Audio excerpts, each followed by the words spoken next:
8 বছরের শিশুকে খোঁজাখুঁজি করছিলেন তার বাবা মা। জানতে পেরে প্রতিবেশীরাও খুঁজতে শুরু করে। এক পর্যায়ে গভীর শালবনের ভেতর থেকে শিশুর কান্নার আওয়াজ শুনে বনের ভেতরে গেলে চোখে পড়ে লোমহর্ষক কাণ্ড।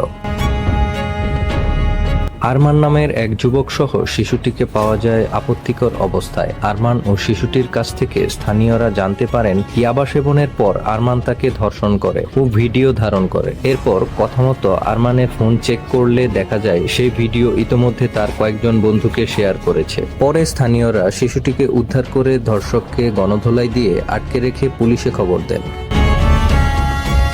দেশের বিভিন্ন স্থানে ধর্ষণের ঘটনায় উত্তাল সারা দেশ। এর মধ্যেই এমন চাঞ্চল্যকর ঘটনা ঘটেছে গাজীপুরের শ্রীপুরে। শনিবার সন্ধ্যায় উপজেলার বর্মি ইউনিয়নের দরগরচালা গ্রামের গভীর শালবনের ভেতর এই ঘটনা ঘটে। অভিযুক্ত ধর্ষক আরমান ময়মনসিংহ জেলার গফরগাঁও উপজেলার নিগুয়ারি ইউনিয়নের শামসুল হকের ছেলে। তিনি শ্রীপুর উপজেলার বর্মি ইউনিয়নের দারগাচলা গ্রামের মাঝের টেক এলাকার বাসিন্দা। ভুক্তভোগী শিশু একই এলাকার একটি বিদ্যালয়ের তৃতীয় শ্রেণীর ছাত্রী।